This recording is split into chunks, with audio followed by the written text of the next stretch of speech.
स्वागत है आपका घटना चक्र इतिहास में। और ये चैप्टर चल रहा है गुप्त एवं गुप्तोत्तर काल। तो इस चैप्टर में हम पीछे 80 क्वेश्चन कर चुके हैं और आगे के जो प्रश्न हैं उनको हम आज इस वीडियो में डिस्कस करने वाले हैं। तो 81 नंबर प्रश्न में आपसे पूछा जा रहा है कि न्याय दर्शन के प्रवर्तक कौन थे। ऑप्शन है आपके, ऑप्शन ए में कहा जा रहा है गौतम, बी में है कपिल, सी है कणाद एवं डी है जैमिनी। तो इस प्रश्न का जो उत्तर होने वाला है वो उत्तर नंबर आपका हो जाएगा ए, यानी कि न्याय दर्शन के जो प्रवर्तक हैं वो हो जाएंगे गौतम ऋषि। ठीक ना। अगला अगर हम सारे प्रवर्तकों के अगर नाम देखें एक्सप्लेनेशन में तो हमसे बताया जा रहा है कि न्याय दर्शन के जो प्रवर्तक हैं वो है गौतम, सांख्य दर्शन के हैं कपिल, वैशेषिक के हैं कणाद और मीमांस के हैं जैमिनी। ठीक है ना। ये चार प्रमुख दर्शन हैं जिनमें से न्याय दर्शन के जो प्रणेता हैं उनका नाम है गौतम, सांख्य दर्शन के कपिल, वैशेषिक के कणाद एवं मीमांस के जैमिनी। तो अगला प्रश्न हम देखें, प्रश्न संख्या हमारा 82 और इस प्रश्न में आपको बताना है कि मीमांस के प्रणेता कौन थे। ठीक है ना। अगर ऑप्शंस देखें, ए में कहा जा रहा है कणाद, बी में वशिष्ठ, सी में विश्वामित्र एवं डी ऑप्शन में है जैमिनी। तो इस प्रश्न का जो उत्तर होने वाला है उत्तर नंबर डी हो जाएगा, यानी कि मीमांसा के प्रणेता जो है वो जैमिनी है। ठीक। अगला प्रश्न हम देखते हैं। इस प्रश्न में हमसे पूछा जा रहा है कि कर्म का सिद्धांत संबंधित है। प्रश्न क्या है? कर्म का सिद्धांत संबंधित है। ऑप्शंस अगर देखें तो ए में कहा जा रहा है न्याय से, बी में मीमांसा से, सी है वेदांत से एवं डी ऑप्शन है वैशेषिक से। प्रश्न है आपका कर्म का सिद्धांत संबंधित है। तो इस प्रश्न का जो उत्तर होने वाला है वो उत्तर नंबर बी हो जाएगा, यानी कि कर्म जो संबंधित है वो मीमांसा से संबंधित है।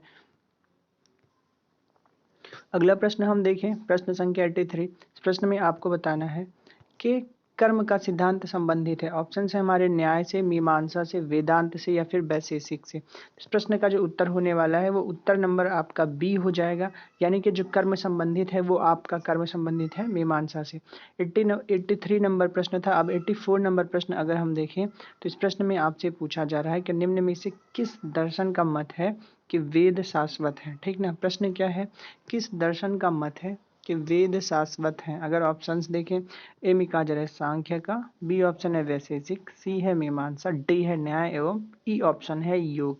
ठीक। तो इसका जो आंसर होने वाला है कि वेद शाश्वत है, तो ऑप्शन नंबर सी इसका एग्जैक्ट आंसर हो जाएगा, यानी कि अब मीमांसा का मानना है कि जो वेद है वो शाश्वत सत्य है। अगर हम इसका एक्सप्लेनेशन देखें इसमें तो यही कहा जा रहा है कि मीमांसा दर्शन जो है वो मानता है वेद जो है वो शाश्वत है, और पूर्व मीमांसा दर्शन में वेद के कर्मकांड भाग पर विचार किया गया है। ठीक है ना। किस भाग पर? कर्मकांड भाग पर विचार किया गया है। उत्तर मीमांसा में वेद के ज्ञान कांड भाग पर विचार किया गया है। तो ये रहा हमारा प्रश्न संख्या 84। अब 85 नंबर प्रश्न हम देखें तो इसमें हमसे पूछा जा रहा है कि अपूर्व का सिद्धांत संबंधित है। प्रश्न क्या है? प्रश्न है अपूर्व का सिद्धांत संबंधित है। अगर ऑप्शंस देखें, ए में कहा जा रहा है चारवाक से, बी में है जैन से, सी में है बौद्ध से एवं डी ऑप्शन में है मीमांसा से। तो अपूर्व का जो सिद्धांत संबंधित है इसका आंसर हो जाएगा आंसर नंबर डी, यानी कि अपूर्व का सिद्धांत संबंधित है आपका मीमांसा से।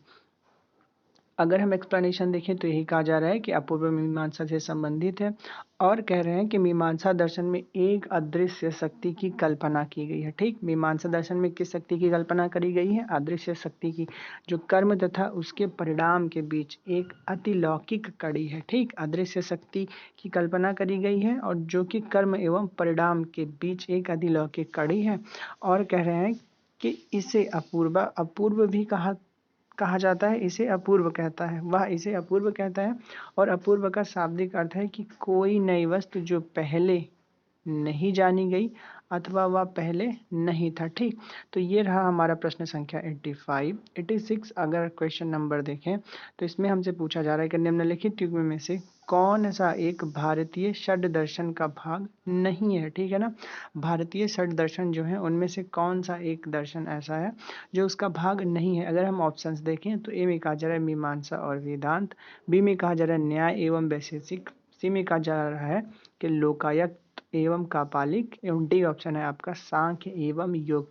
तो प्रश्न है कि षड दर्शन का भाग नहीं है, तो इसका जो आंसर होने वाला है वो आंसर नंबर इसका हो जाएगा सी, यानी कि लोकायत और कापालिक जो दर्शन है ये षड दर्शन के भाग नहीं है। अब षट दर्शन अगर हम देख लें तो कहा जा रहा है कि मीमांसा और वेदांत, न्याय और वैशेषिक तथा सांख्य और योग। ठीक, अगर षट दर्शन की बात करी जाए तो षट दर्शन के अंतर्गत कौन कौन से दर्शन आते हैं? मीमांसा और वेदांत, फिर उसके अलावा न्याय और वैशेषिक तथा सांख्य और योग भारतीय षट दर्शन के भाग हैं। और वेदों को मान्यता देने के कारण ही सांख्य, योग, न्याय, वैशेषिक, मीमांसा और वेदांत षट दर्शन आस्तिक दर्शन कहे जाते हैं। ठीक है ना। षट दर्शन को क्या कहा जाता है? आस्तिक दर्शन भी कहा जाता है। और इनके प्रणेता जो है क्रमशः कपिल, पतंजलि, गौतम, कणाद, जैमिनी तथा बद्रायण थे। ठीक है ना। जबकि लोकायत और कपालिक भारतीय षट दर्शन के भाग नहीं है। चलिए, ये रहा हमारा प्रश्न संख्या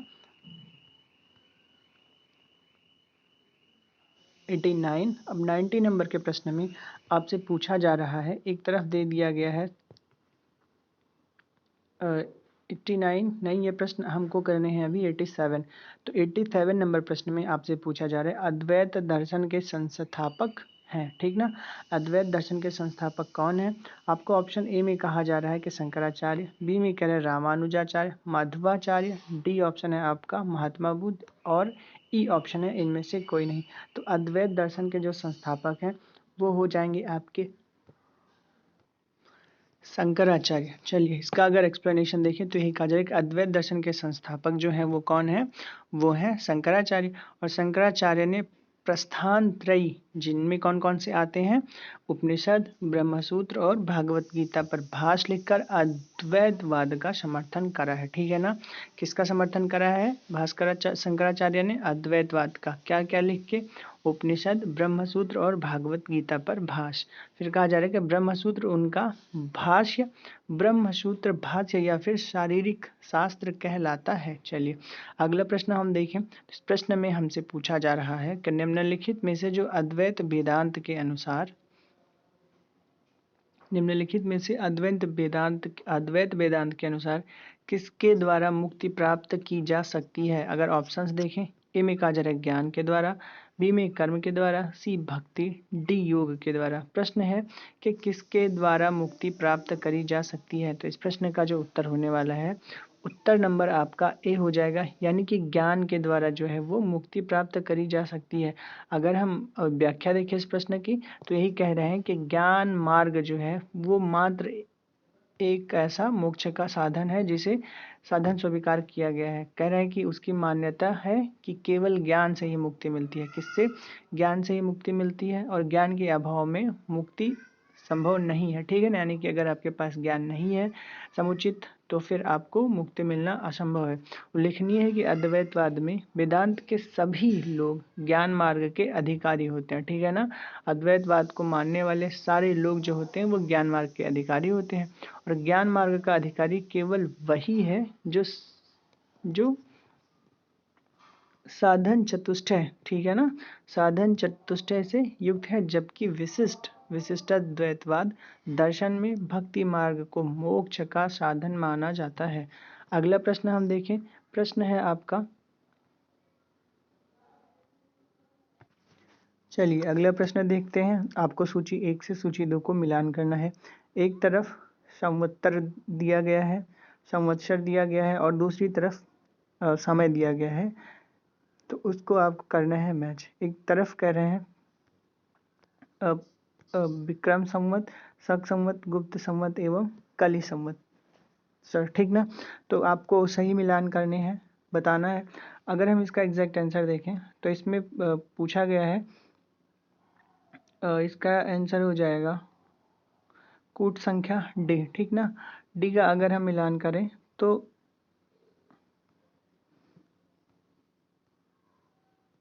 इस प्रश्न का उत्तर डी हो जाएगा, यानी कि 4, 3, 2, 1। अगर हम इसका एक्सप्लेनेशन देखें तो हमसे कहा जा रहा है विक्रम संवत को कृत संवत या मालवा संवत के नाम से भी जाने जाते हैं। कृत संवत या मालवा संवत किसे कहा जाता है? विक्रम संवत को। इसके बाद कह रहे हैं कि इसकी तिथि 57 या 58 ईसा पूर्व मानी जाती है। ठीक है। विक्रम संवत की तिथि कितना है? 57 या 58 ईसा पूर्व। फिर कह रहे हैं शक संवत की तिथि 78 ईस्वी मानी जाती है। इस संवत का प्रवर्तक कनिष्क को माना जाता है, ठीक ना। शक संवत का प्रवर्तक किसे माना जाता है? कनिष्क को माना जाता है शक संवत का प्रवर्तक। और कह रहे हैं कि गुप्त संवत की स्थापना चंद्रगुप्त प्रथम ने 319 से 320 ईस्वी में की थी। कली संवत जो है आपका वो 3102 ईस्वी ईसा पूर्व माना जाता है। चलिए ये रहा प्रश्न आपका 19। अगला प्रश्न हम देखें 91। तो इस प्रश्न में आपको बताना है कि निम्न कथनों पर विचार कीजिए और नीचे दिए गए कूट को सही उत्तर चुनिए। चलिए कथन हमारे क्या है, कहा जा रहा है कि विक्रम संवत की जो तिथि है वो 58 ईसा पूर्व से प्रारंभ हुई। दूसरे में कहा जा रहा है शक संवत जो है वो 78 ईसा पूर्व से आरंभ हुआ एवं गुप्त काल जो है वो 319 से आरंभ हुआ। ये प्रश्न आपका, ये कथन 3 है। चौथे कथन में कहा जा रहा है कि भारत में मुसलमान शासन का युग जो है वो 1192 से प्रारंभ हुआ। तो इसमें से आपको बताने हैं कि इन चारों में से कौन से कथन सही हैं। तो इसका जो उत्तर होने वाला है उत्तर नंबर डी हो जाएगा, यानी कि चार के चारों कथन जो है वो पूर्णतः सत्य हैं। पूर्णतः सत्य में क्या हो जाएगा, मतलब कि विक्रम संवत आपका स्टार्ट हुआ था 5800 ईसा पूर्व से 58 ईसा पूर्व में। शक संवत जाना जाता है 78 से। गुप्त काल जो है वो 319 से प्रारंभ हुआ और मुसलमान शासक का युग जो आरंभ होता है वो 1192 ईस्वी से प्रारंभ होता है। चलिए अगर अगला प्रश्न देखें, प्रश्न संख्या हमारा 92 और इस प्रश्न में हमसे पूछा जा रहा है कि पुलकेशिन द्वितीय का बादामी शिलालेख शक वर्ष 465 का दिनांकित है। यदि इसे विक्रम संवत में दिनांकित करना हो तो वर्ष होगा, ठीक है ना। ऑप्शंस हम देखें, कहा जा रहा है कि पुलकेशिन द्वितीय का बादामी शिलालेख शक वर्ष 465 का दिनांकित है, ठीक है ना। कब का? 465 का। और इसे अगर हम किसमें संवत, विक्रम संवत में कन्वर्ट करें तो क्या हो जाएगा। तो ऑप्शन है आपके, अगर ए में देखा जाए तो 601, बी है 300, सी ऑप्शन है 330 एवं डी ऑप्शन में कहा जा रहा है 407। तो इस प्रश्न का जो उत्तर होने वाला है उत्तर नंबर ए हो जाएगा, यानी कि 601, ठीक ना। अब अगर एक्सप्लेनेशन देखें तो कहा जा रहा है कि शक संवत का जो प्रारंभ होता है वो कब से होता है। शक संवत हमारा प्रारंभ होता है 78 ईस्वी से और कह रहे हैं कि विक्रम संवत का प्रारंभ होता है 57 अथवा 58 ईसा पूर्व से। अब कह रहे हैं अतः पुलकेशिन के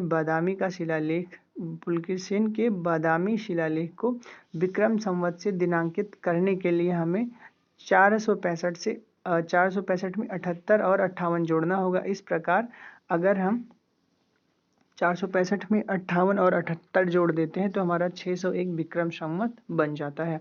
अगला प्रश्न हम देखेंगे, प्रश्न संख्या है हमारा 93 और इस प्रश्न में आपसे पूछा जा रहा है कि एक चालुक्य अभिलेख के तिथि अंकन में शक संवत का वर्ष 556 दिया हुआ है, इसका तुल्य वर्ष है, ठीक ना।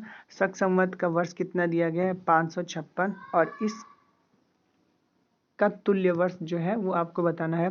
अगर ऑप्शन ए देखें तो ऑप्शन ए में कहा जा रहा है 478, बी में कहा जा रहा है 499, सी में 613 और डी ऑप्शन है आपका 634। तो इस प्रश्न का जो उत्तर होने वाला है वो उत्तर नंबर डी हो जाएगा, यानी कि शक संवत का वर्ष जो है वो 556 अगर दिया है तो इसके बराबर होने वाली तिथि आपकी है वो 634 ईस्वी। अब 634 कैसे है, तो इस प्रश्न का जो उत्तर होने वाला है वो ऑप्शन नंबर आपका हो जाएगा डी, यानी कि जब हम 556 में 78 ईसा पूर्व जोड़ देंगे, ईस्वी जोड़ देंगे तो वो आपका एग्जैक्ट आंसर 634 ईस्वी हो जाएगा। अगला प्रश्न हम देखें, प्रश्न संख्या है हमारी 94 और इस प्रश्न में आपसे पूछा जा रहा है कि पुराणों के अनुसार चंद्रवंशीय शासकों का मूल स्थान था, ठीक है ना। चंद्रवंशीय शासकों का मूल स्थान बताना है। ए में कहा जा रहा है काशी, बी कहा जा रहा है अयोध्या, सी है प्रतिष्ठानपुर, डी ऑप्शन में है श्रावस्ती।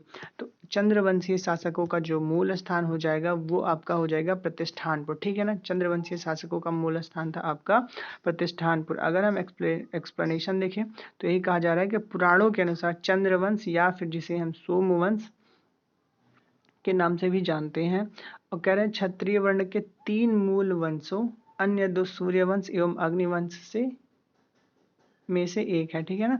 चंद्रवंशीय शासकों का मूल स्थान त्रेता युग में प्रयाग था, ठीक। चंद्रवंशीय शासकों का मूल स्थान क्या था, त्रेता युग में प्रयाग था, परंतु प्रलय के पश्चात द्वापर युग में चंद्रवंशीय संवारन ने प्रतिष्ठानपुर की राजधानी की स्थापना की। ठीक, प्रतिष्ठानपुर कहाँ था आपका? झूसी, इलाहाबाद वर्तमान का। अगला प्रश्न जो है वो मौखरी शासकों की राजधानी थी। मौखरी शासकों की आपको राजधानी बतानी है। ऑप्शंस में अगर हम देखें तो कहा जा रहा है ए ऑप्शन में थानेश्वर, बी में कन्नौज, सी ऑप्शन है पुरुषपुर या फिर डी ऑप्शन है उपरोक्त में से कोई नहीं। तो मौखरी शासकों की जो राजधानी हो जाएगी वो आपका ऑप्शन नंबर बी, मौखरी शासकों की राजधानी कन्नौज हो जाएगी।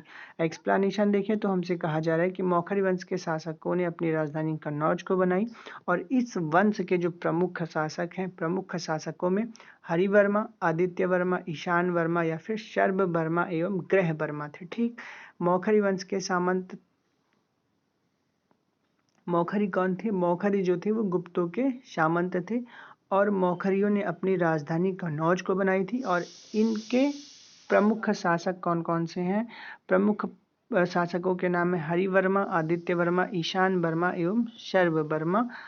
ये है प्रमुख शासक। अगला प्रश्न हम देखें, प्रश्न संख्या है आपका 96 और इस प्रश्न में आपको बताना है कि हर्ष के समय की सूचनाएं किसकी पुस्तकों में निहित है। प्रश्न है हमारा, हर्ष के समय की सूचनाएं किसके पुस्तकों में निहित है। अगर हम ऑप्शंस देखते हैं, ऑप्शन नंबर ए में कहा जा रहा है कि हरिशेण के, बी में कहा जा रहा है कि कल्हड़ के, सी ऑप्शन है कालिदास एवं डी ऑप्शन है इनमें से कोई नहीं। तो इस प्रश्न का जो उत्तर होने वाला है वो उत्तर नंबर हमारा हो जाएगा बी, यानी कि बी प्रश्न में आपको बताया जा रहा है कि हर्ष के समय की जो सूचनाएं मिलती हैं वो मिलती हैं आपका कल्हड़ में। ठीक ना, अगर एक्सप्लेनेशन देखें तो कह रहे हैं हर्ष के समय की विस्तृत सूचना इसके दरबारी कवि थे कल्हड़, जिनकी कृति थी हर्ष चरित्र से प्राप्त होती है। ठीक है ना, हर्ष के समय की विस्तृत सूचना इनके दरबारी कवि बाणभट्ट की कृति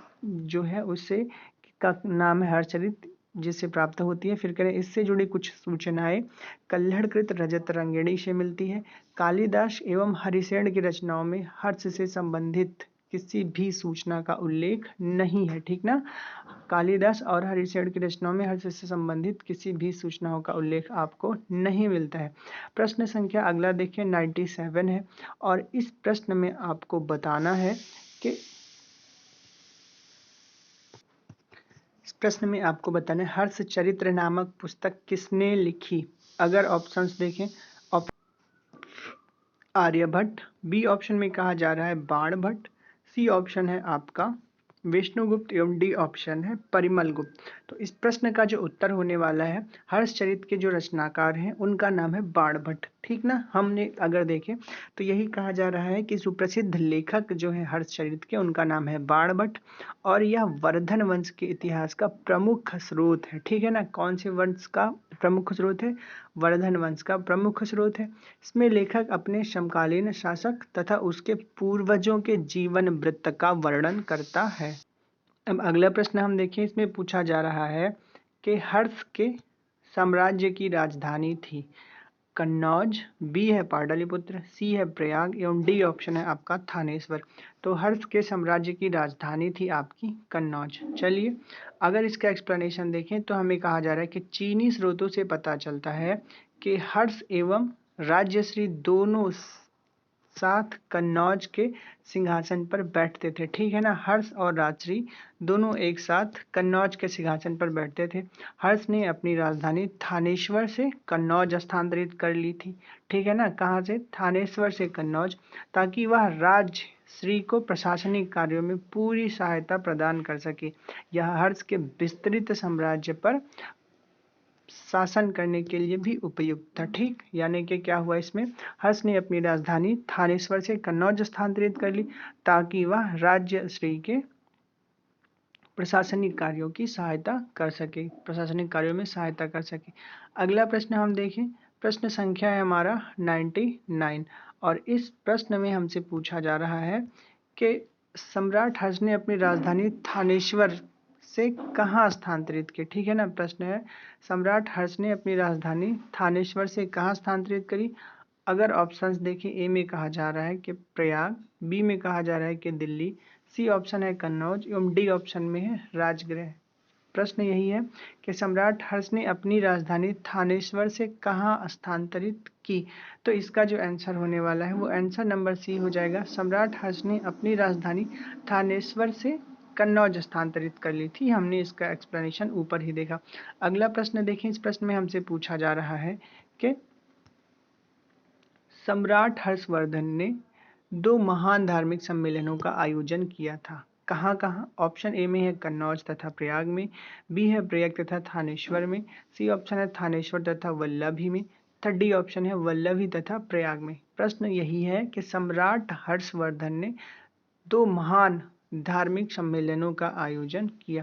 इसका आंसर जो होने वाला है वो आंसर नंबर आपका हो जाएगा ए, यानी कि सम्राट हर्षवर्धन ने महान धार्मिक सम्मेलनों का आयोजन कन्नौज तथा प्रयाग में आयोजित किया था। ठीक, एक्सप्लेनेशन अगर देखें तो यही कहा जा रहा है कि अन्य धर्मों से महायान की उत्कृष्टता सिद्ध करने के लिए हर्ष ने कन्नौज में विभिन्न धर्मों एवं संप्रदाय के आचार्यों की एक विशाल सभा बुलवाई। ठीक है ना, किसने कन्नौज में विभिन्न धर्म एवं संप्रदायों की विशाल सभा बुलवाई? तो वो हो जाएंगे हर्ष। फिर कहा जा रहा है कि चीनी साक्ष्यों के अनुसार इस सभा में 20 देशों के राजा अपने देशों के प्रसिद्ध ब्राह्मणों, श्रमणों, सैनिकों, राजपुरुषों आदि के साथ सम्मिलित हुए। कितने देश के राजा सम्मिलित हुए? 20 देश के राजा अपने श्रमण, सैनिक, राजपुरुषों के साथ उपस्थित हुए। और इस सभा की अध्यक्षता किसने की थी? वैनसांग ने। ठीक है ना। फिर कहा जा रहा है कि साथ ही हर्ष के प्रति 5वें वर्ष प्रयाग के संगम क्षेत्र में एक समारोह का आयोजन किया जाता था जिसे महामोक्ष परिषद कहा गया है। क्या कहा जाता था? महामोक्ष परिषद। और वैनसांग स्वयं छठे समारोह में उपस्थित था। इसमें 118 देशों के राजा सम्मिलित हुए। तो यानी कि प्रयागराज का जो संगम क्षेत्र है वो केवल अभी कुंभ और महाकुंभ के लिए नहीं जाना जाता है, अपितु प्राचीन समय से भी यह काफी सांस्कृतिक धरोहर और फिर ज्ञान, कला एवं संस्कृति के संगम के रूप में भी जाना जाता है। चलिए अगला प्रश्न हम देखें। प्रश्न संख्या है 101 और इस प्रश्न में आपको बताना है कि उत्तर प्रदेश में स्थित वह स्थल जहां हर्षवर्धन ने बौद्ध महासम्मेलन का आयोजन किया था। ठीक, ये है उत्तर प्रदेश में स्थित वह स्थान जहां पे हर्षवर्धन ने बौद्ध महासम्मेलन का आयोजन किया। अगर ऑप्शंस देखें, ए में है Kashi, B option Prayag, C option Ayodhya एवं सी ऑप्शन है सारनाथ। तो इसका जो आंसर होने वाला है वो आंसर नंबर बी हो जाएगा। एक्सप्लेनेशन हमने अभी ऊपर देखा। अगला प्रश्न है हमारा, प्रश्न संख्या है आपकी 112 और इस प्रश्न में कहा जा रहा है कि नर्मदा नदी पर सम्राट हर्ष के दक्षिणवर्ती अग्रगमन को रोका। ठीक है ना। प्रश्न है आपका, नर्मदा नदी पर सम्राट हर्ष के दक्षिणवर्ती अग्रगमन को रोकने वाला कौन सा राजा था? अगर हम ऑप्शंस देखें, ऑप्शन नंबर ए में कहा जा रहा है आपसे कि पुलकेशिन प्रथम ने, पुलकेशिन द्वितीय ने, विक्रमादित्य प्रथम ने एवं विक्रमादित्य द्वितीय ने। तो इस प्रश्न का जो उत्तर होने वाला है वो उत्तर नंबर आपका हो जाएगा बी, यानी कि नर्मदा नदी पर सम्राट हर्ष के दक्षिण अग्रगमन को रोकने वाला जो राजा हो जाएगा वो आपका पुलकेशिन द्वितीय हो जाएगा। अगर इसका हम एक्सप्लेनेशन देखें तो इसमें कहा जा रहा है कि हर्ष की विजयों के फलस्वरूप उसके राज्य की पश्चिमी सीमा जो है नर्मदा नदी तक पहुंच गई। ठीक, लगातार वो जीतता गया और अपनी सीमाओं को दक्षिण में नर्मदा नदी तक विस्तरित करा। अपनी राज्य की पश्चिमी सीमा को नर्मदा नदी तक उसने विस्तरित करा। फिर कह रहे हैं इधर पुलकेशिन द्वितीय भी राज्य की और राज्य का विस्तार करना चाहता था। ठीक है ना, पुलकेशिन द्वितीय भी अपने राज्य का विस्तार करना चाहता था। ऐसी स्थिति में दोनों के बीच युद्ध असंभावी हो गया, अवश्यंभावी हो गया। फलतः क्या कह रहे हैं कि नर्मदा के तट पर दोनों के बीच युद्ध हुआ। किसके किसके बीच युद्ध हुआ? नर्मदा के तट पर हर्ष और पुलकेशिन द्वितीय के बीच में नर्मदा नदी के तट पर हुआ, क्योंकि दोनों अपने राज्य की सीमाओं को आगे बढ़ाना चाहते थे। फिर कह रहे हैं कि पुलकेशिन द्वितीय ने हर्ष को पराजित कर दिया। पुलकेशिन द्वितीय ने किसको? हर्ष को पराजित कर दिया। और पुलकेशिन द्वितीय ने ऐहोल प्रशस्ति एवं वैनसांग का विवरण इस युद्ध के साक्ष्य है। ठीक है ना, उसने पुलकेशिन द्वितीय ने हर्ष को पराजित किया। इस बात के जो हमको प्रमाण मिलते हैं वो प्रमाण कहाँ कहाँ मिल जाएंगे आपको? ऐहोल प्रशस्ति तथा वैनसांग के विवरण में। अगला प्रश्न देखें, प्रश्न संख्या 103 और इस प्रश्न में आपको बताना है कि निम्नलिखित शासकों में से किसने हर्षवर्धन को पराजित किया था? ऑप्शन है आपका कीर्तिवर्मन द्वितीय, बी ऑप्शन है विक्रमादित्य द्वितीय, सी ऑप्शन है पुलकेशिन प्रथम एवं डी ऑप्शन है आपका पुलकेशिन द्वितीय। इस प्रश्न का जो उत्तर होने वाला है वो उत्तर नंबर डी हो जाएगा। डी में कहा जा रहा है कि पुलकेशिन द्वितीय को पराजित करने वाला जो शासक, हर्षवर्धन को पराजित करने वाला जो शासक था वो पुलकेशिन द्वितीय था। एक्सप्लेनेशन हमने ऊपर के प्रश्न में देखा। अगला प्रश्न है आपका 104 नंबर, और इस प्रश्न में आपको बताना है कि चालुक्य शासक पुलकेशिन की हर्ष पर विजय का वर्ष था। प्रश्न है आपका कि चालुक्य शासक पुलकेशिन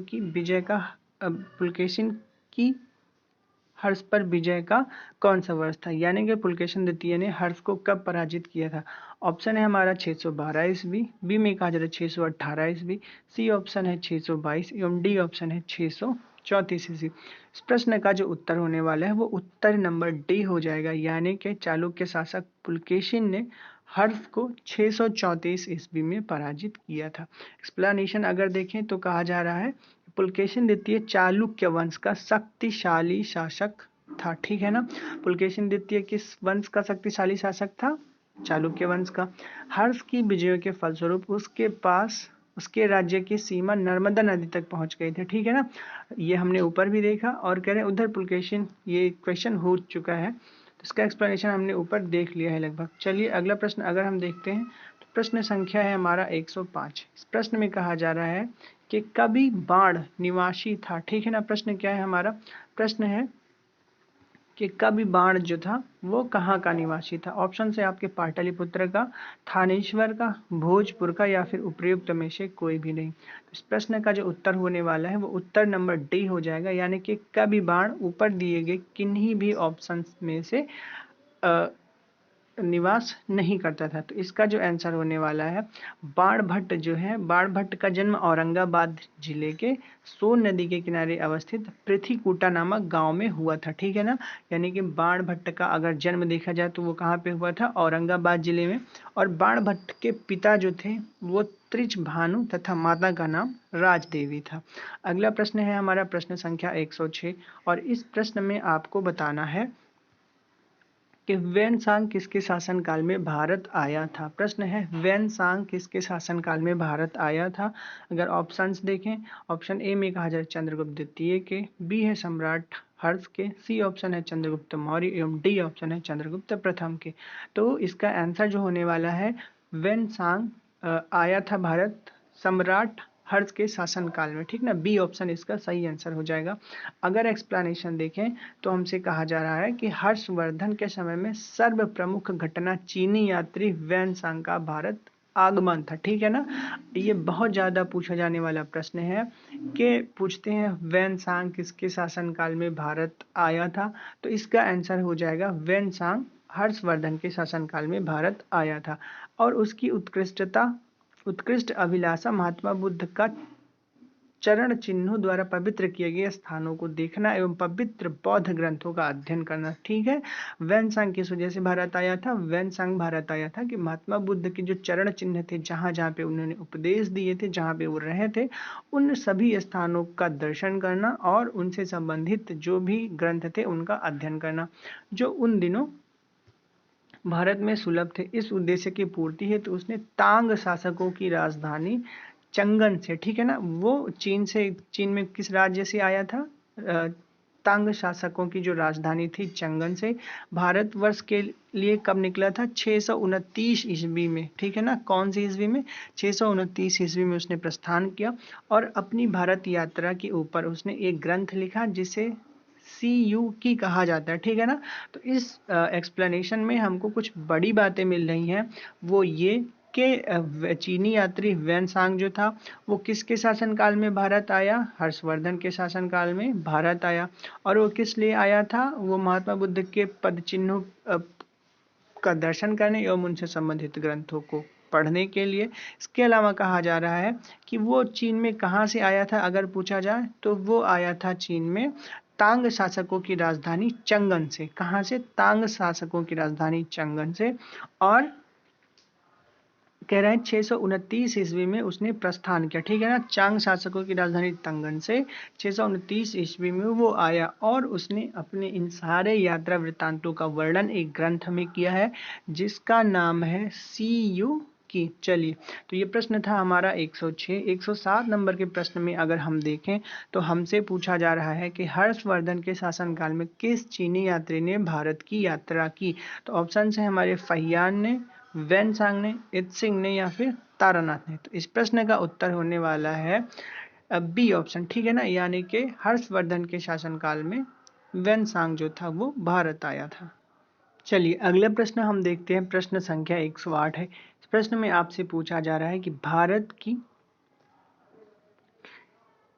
यात्रा करने वाले यात्री युवान चुंग या फिर जिसे वेनसांग के नाम से भी जाना जाता है, तत्कालीन भारत की सामान्य दशाओं और संस्कृति का वर्णन किया है।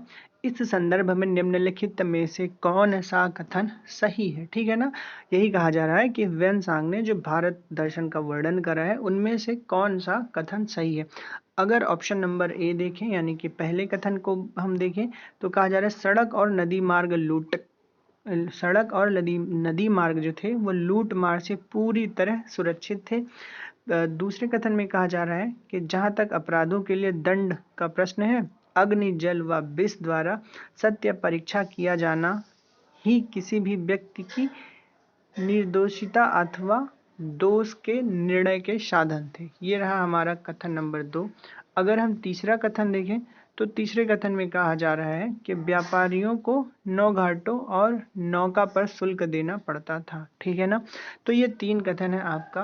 पहले में कहा जा रहा है कि जो सड़क मार्ग थे वो लूट मार से पूर्णतः सुरक्षित थे, और दूसरा कथन जो है उसमें कहा जा रहा है कि जहां अपराध के दंड का प्रश्न होता था तो उनको सत्य परीक्षा के लिए तमाम तरीके के जैसे अग्नि जल एवं विष द्वारा परीक्षाएं देनी पड़ती थी।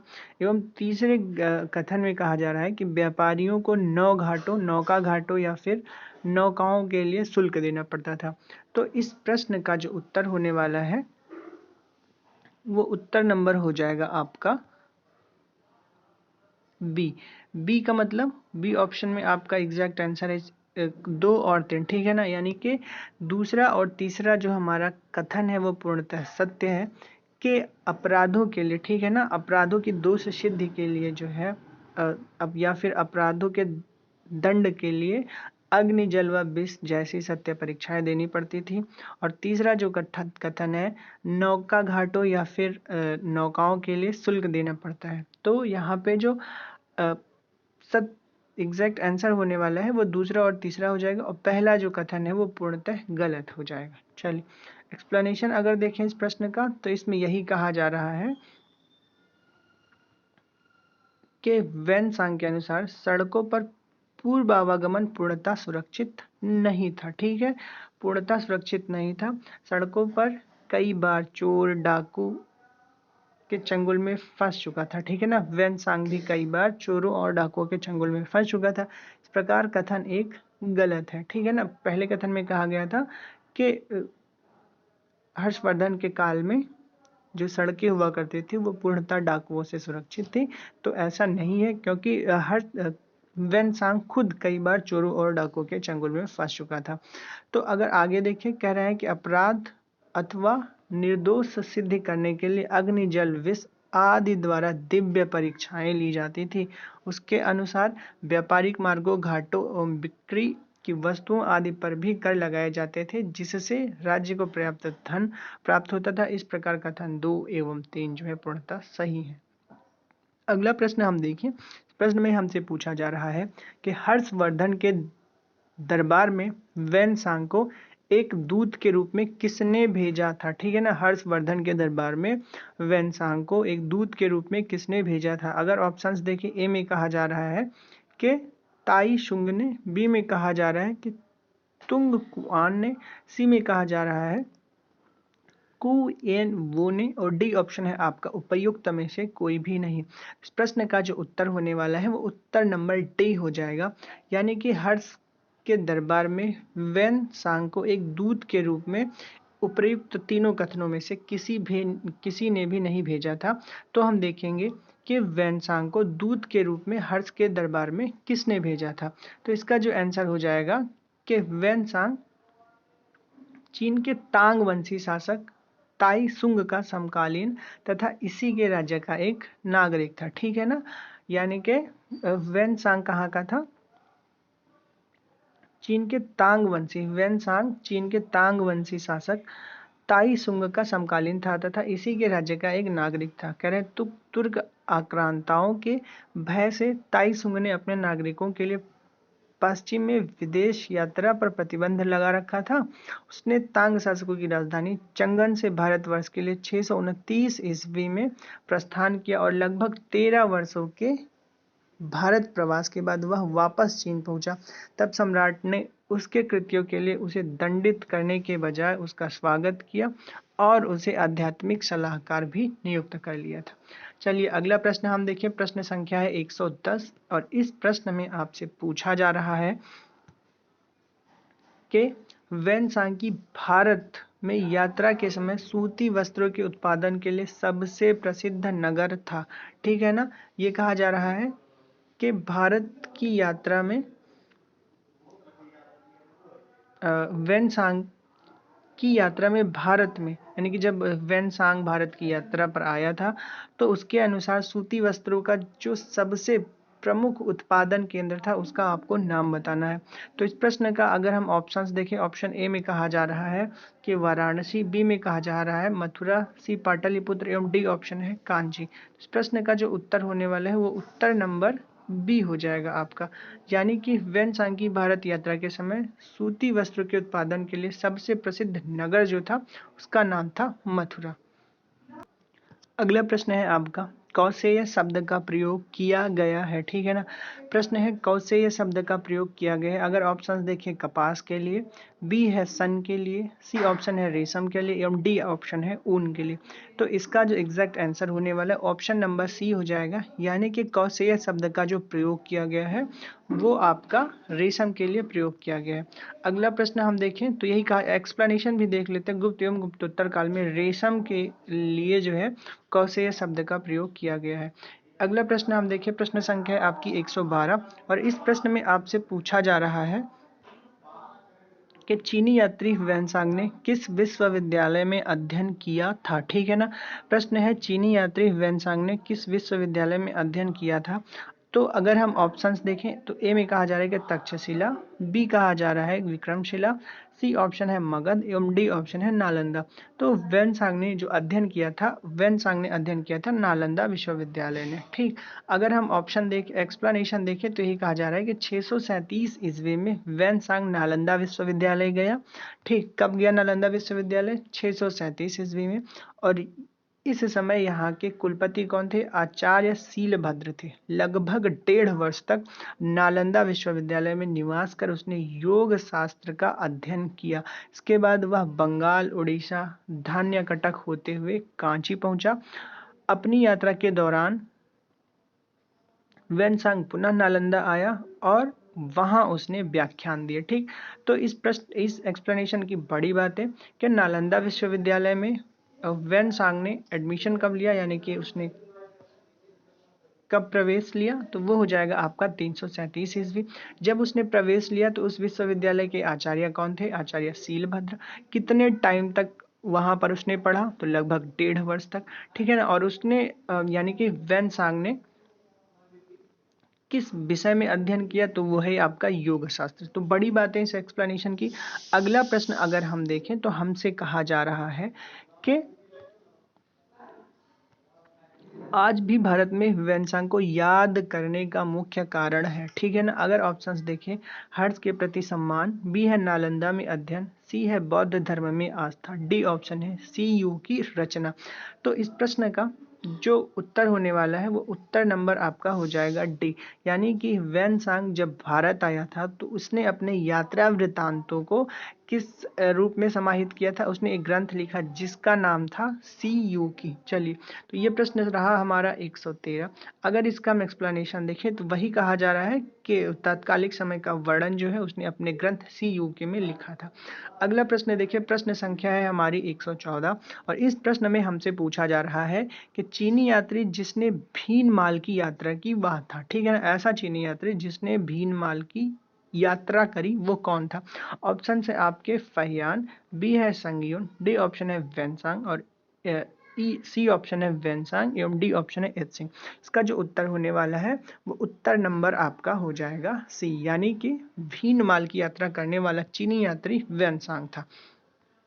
अब एक्सप्लेनेशन देख ले तो यही कहा जा रहा है कि वेनसांग चीनी यात्री था जो हर्षवर्धन के समय में भारत आया था। बड़ी बात, चीनी यात्री किसके समय में भारत आया था, तो हर्षवर्धन के समय में चीनी यात्री वेनसांग भारत आया था। इसे यात्रियों का राजकुमार भी कहा जाता है। ठीक है ना, तथा इसके यात्रा विवरण को सी यूकी के नाम से जाना जाता है। वेनसांग बौद्ध था। ठीक है ना, अगर वेनसांग के वंश के बारे में जाना जाए या फिर उसकी आस्था के बारे में तो वेनसांग बौद्ध था। अगला प्रश्न हम देखिए, प्रश्न संख्या है हमारा 115 और इस प्रश्न में हमसे पूछा जा रहा है कि सी यू की नामक यात्रा विवरण निम्नलिखित में से किससे जुड़ा है। प्रश्न है हमारा, सी यू की नामक यात्रा विवरण किससे जुड़ा है। अगर हम ऑप्शंस देखें, ए में कहा जा रहा है फहियान से, बी ऑप्शन है अलबरूनी से, सी है मेगस्थनीज से एवं डी ऑप्शन है वेनसांग से। तो आपका सी यू की यात्रा विवरण जो जुड़ा हुआ है वो जुड़ा हुआ है वेनसांग से। हमने ऊपर देखा कि इसकी यात्रा वृतांत जो है वो सी यू के नाम से वर्णित किया गया। क्वेश्चन नंबर 116 देखते हैं। इस प्रश्न में आपसे पूछा जा रहा है कि चीनी यात्री इत्सिंग ने बिहार का भ्रमण किया। ठीक है ना, इत्सिंग बिहार कब आया था। ऑप्शन है आपके 405 ईस्वी में, 635 ईस्वी में, 637 या फिर डी ऑप्शन उपयुक्त में से कोई भी नहीं। इसका जो आंसर होने वाला है वो आंसर नंबर डी हो जाएगा, यानी कि उपयुक्त तीनों कथनों में से, तीनों ऑप्शंस में से कोई भी करेक्ट नहीं है। तो हम देखेंगे इत्सिंग जो भारत आया था उसका टाइम पीरियड है 671 से लेके 672 ईस्वी में, और कहा जा रहा है कि जब वह युवक था। ठीक है ना, 671 और 72 में वह युवक था और अपने 37 बौद्ध सहयोगियों के साथ बौद्ध धर्म के अवशेषों को देखने की इच्छा के पश्चात विश्व भ्रमण करने का उसने किया था निश्चय। फिर कह रहे बाद में उसके साथियों ने उसका साथ छोड़ दिया, वह अकेले कैंटन नगर से जहाज में बैठकर भारत की यात्रा पर चल पड़ा और वह दक्षिण के समुद्री मार्ग से होता हुआ भारत आया तथा 693-94 ईस्वी के लगभग सुमात्रा होता हुआ वह पुनः चीन लौट गया। ठीक, तो अगर हमसे प्रश्न में पूछा गया था कि इत्सिंग जो था वो भारत या फिर बिहार कब आया था, तो इसका जो एग्जैक्ट आंसर होने वाला है वो आंसर हो जाएगा आपका 671 और 672 ईस्वी में। उसने भारत आने का प्लान जो बनाया था, भारत आने या फिर महात्मा बुद्ध के अवशेषों को देखने के लिए अपने 37 साथियों के साथ प्लान किया, लेकिन उसके सारे साथियों ने उसका साथ छोड़ दिया। अंततः उसने अकेले ही भ्रमण करने का निश्चय किया और वह कैंटन नगर से जहाज पे बैठकर चल पड़ा और वह दक्षिण में समुद्री मार्ग से होता हुआ भारत आया। और पुनः वो आया कब था, वो आया था आपका 671 ईस्वी में और वो वापस कब गया, वो वापस चला गया 693 से 94 ईस्वी के मध्य में। तो ये रहा हमारा प्रश्न 116। 117 नंबर प्रश्न में अगर हम देखें, इस प्रश्न में हमसे पूछा जा रहा है कि चीनी लेखक भारत का उल्लेख किस नाम से करते हैं। ठीक है ना, तो प्रश्न यही है कि चीनी लेखक जो है वो भारत का उल्लेख किस नाम से करते हैं। अगर हम ऑप्शंस देखें तो ऑप्शन ए में है फो वो की के नाम से या फिर यिन तू के नाम से, सी ऑप्शन है शी यू की या फिर है शिकिया पोनो के नाम से। इस प्रश्न का जो उत्तर होने वाला है वो उत्तर नंबर बी हो जाएगा, यानी कि चीनी लेखक जो है वो भारत का वर्णन करते हैं वो यिन तू के नाम से वर्णन करते हैं भारत का। अगला प्रश्न हम देखें तो प्रश्न नंबर 118 है और इस प्रश्न में आपसे पूछा जा रहा है कि नालंदा विश्वविद्यालय के विनाश का कारण क्या था। ठीक है, प्रश्न है नालंदा विश्वविद्यालय के विनाश का कारण क्या था। अगर हम ऑप्शंस देखें तो मुसलमान, बी ऑप्शन है कुषाण, सी है सिंथियंस और डी ऑप्शन है मुगल। तो नालंदा विश्वविद्यालय का जो प्रमुख विनाश का कारण था वो था मुस्लिम आक्रमण, ठीक है ना, या फिर मुसलमान। अब अगर एक्सप्लेनेशन देखें तो हमसे कहा जा रहा है कि नालंदा विश्वविद्यालय बख्तियार खिलजी के अधीन तुर्क मुस्लिम आक्रमणकारियों द्वारा कब 1193 ईस्वी में कर दिया गया था नष्ट, और यह भारत में बौद्ध मत के पतन के लिए अंतिम प्रहार के रूप में देखा जाता है। तो ये रहा हमारा प्रश्न संख्या 118। 119 नंबर प्रश्न में हमसे पूछा जा रहा है कि भारत में सबसे प्राचीन बिहार है। प्रश्न क्या है? भारत में सबसे प्राचीन बिहार है। अगर हम ऑप्शंस देखें, ए ऑप्शन में कहा जा रहा है नालंदा, बी में है उदंतपुरी, एवं सी ऑप्शन है आपका विक्रमशिला, और डी ऑप्शन है भाजा। इस प्रश्न का जो उत्तर होने वाला है, तो भारत में सबसे प्राचीन जो बिहार है उसका नाम है नालंदा। चलिए एक्सप्लेनेशन अगर हम देखें तो इसमें यही कहा जा रहा है कि बिहार प्रांत में स्थित नालंदा भारत में सबसे प्राचीन बिहार है, ठीक है ना। सबसे प्राचीन बिहार कौन सा है? नालंदा। और ये कब का है? 5वीं सदी के मध्य गुप्तों के समय में नालंदा स्थित विश्वविद्यालय अस्तित्व में आया। यानी कि नालंदा विश्वविद्यालय कब का है? 5वीं शताब्दी ईस्वी का है। सर्वप्रथम कुमारगुप्त प्रथम ने नालंदा बौद्ध बिहार को दान दिया, और बाद में बुद्धगुप्त तथा गुप्त तथा बालादित्य नामक गुप्त शासकों ने भी इस बिहार को दान दिया था। ठीक, इस प्रश्न में बड़ी बातें अगर हम देखें तो क्या कहा जा रहा है कि 5वीं सदी के मध्य गुप्तों के समय में नालंदा विश्वविद्यालय अस्तित्व में आया। नालंदा विश्वविद्यालय कब अस्तित्व में आया? 5वीं सदी में। और सर्वप्रथम कुमारगुप्त प्रथम था जिसने नालंदा बौद्ध विहार को दान दिया था। बस दो बड़ी बातें इस प्रश्न में, इस एक्सप्लेनेशन में हमको देखनी है। पहली ये है कि नालंदा जो विश्वविद्यालय था वो कब अस्तित्व में आया, या फिर कहा जाए नालंदा भारत में सबसे प्राचीन बिहार है, ठीक है। नालंदा अगर देखा जाए, नालंदा बिहार जो कब अस्तित्व में आया, तो वो आया 5वीं सदी में। और किसके समय में? कुमारगुप्त प्रथम ने उसको दान दिया था। एवं कुमारगुप्त के बाद गुप्त वंश के जितने भी शासक हुए मुख्यतः, जैसे कि बुद्धगुप्त तथा गुप्त बालादित्य नामक गुप्त शासकों ने भी इस विहार को दान दिए थे। प्रश्न संख्या 120 है। इस प्रश्न में आपसे पूछा जा रहा है नालंदा कहाँ पर स्थित है। प्रश्न क्या है आपका? प्रश्न है नालंदा कहाँ पर स्थित है। अगर ऑप्शंस देखें, ए में कहा जा रहा है मध्य प्रदेश, बी में है आंध्र प्रदेश, सी ऑप्शन है उत्तर प्रदेश, एवं डी ऑप्शन है आपका बिहार। तो नालंदा आपका स्थित है, ऑप्शन नंबर डी हो जाएगा आपका बिहार में, ठीक है ना। अगला प्रश्न देखिए, प्रश्न संख्या 121 है। इस प्रश्न में आपको बताना है कि गुप्तोत्तर युग के प्रमुख व्यापारिक केंद्र थे, ठीक है ना। ऑप्शंस देखें, कन्नौज, उज्जैन, धार या फिर देवगिरी। तो गुप्तोत्तर युग का जो प्रमुख व्यापारिक केंद्र हो जाएगा वो हो जाएगा आपका ऑप्शन नंबर ए, यानी कि कन्नौज। ठीक, अगर एक्सप्लेनेशन देखें तो यही कहा जा रहा है कि गुप्तोत्तर युग में व्यापार का केंद्र उज्जैन से हटकर कहाँ चला गया? कन्नौज चला गया, ठीक है ना। मतलब गुप्तोत्तर काल से पहले, यानी कि मौर्य काल या फिर गुप्त काल तक अगर देखा जाए तो व्यापारिक प्रमुख व्यापारिक केंद्र जो था आपका उज्जैन था, लेकिन गुप्तोत्तर युग में उज्जैन से हटकर कन्नौज हो गया।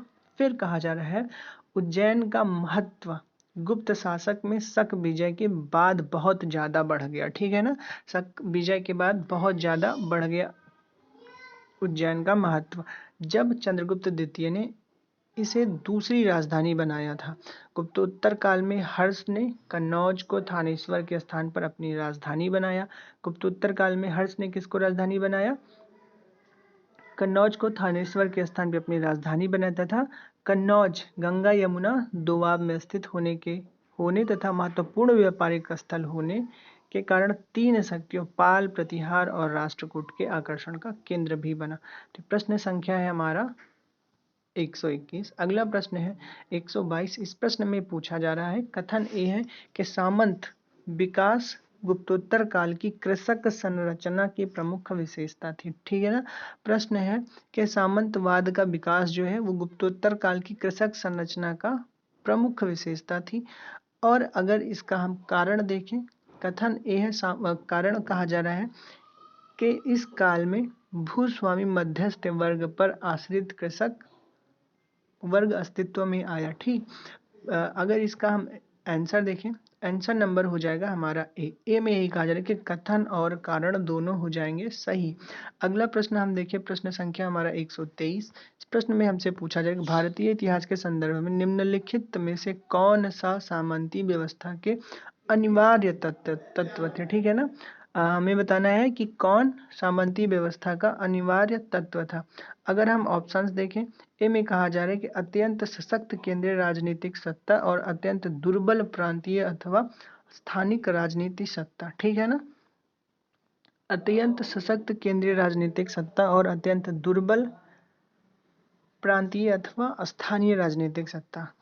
कथन दूसरा है, इसमें कहा जा रहा है कि भूमि के नियंत्रण तथा स्वामित्व पर आधारित प्रशासनिक संरचना का उदय। एवं कथन तीसरा हमारा जो है, इसमें हमसे कहा जा रहा है कि सामंत तथा उसके अधिपति के बीच स्वामी दास संबंध बनाना। तो इसका जो आंसर होने वाला है वो आंसर नंबर बी हो जाएगा, यानी कि कथन दूसरा और तीसरा हमारा पूर्णतः सत्य है। पूर्णतः सत्य मतलब पहले में कहा गया कि भूमि के नियंत्रण तथा स्वामित्व पर आधारित प्रशासनिक संरचना का उदय, ठीक है ना, सामंती व्यवस्था का अनिवार्य तत्व था। और तीसरा जो कथन है, सामंत तथा उसके अधिपति के बीच में स्वामी दास संबंध का बनना। तो ये दोनों कारण ये दोनों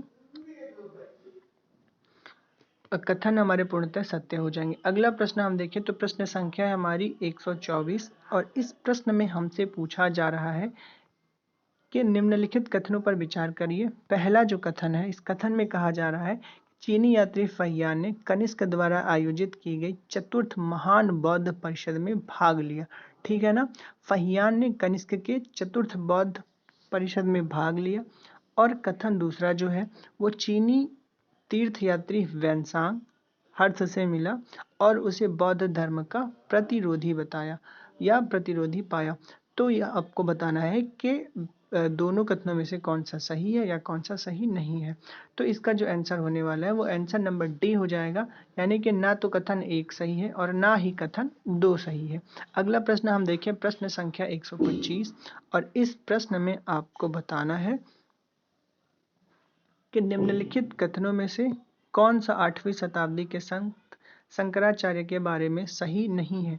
अगर हम ऑप्शंस देखें तो ए ऑप्शन में है उन्होंने भारत के विभिन्न क्षेत्रों में 4 धाम स्थापित किए। बी ऑप्शन है उन्होंने बौद्ध तथा जैन धर्म को विस्तार पर रोक लगाई। डी ऑप्शन है उन्होंने प्रयाग को तीर्थराज नाम दिया। तथा अगला जो ऑप्शन होने वाला है उन्होंने वेदांत का प्रसार किया। इस प्रश्न का जो उत्तर होने वाला है वो उत्तर नंबर सी हो जाएगा, यानी कि उन्होंने प्रयाग को तीर्थराज का नाम दिया।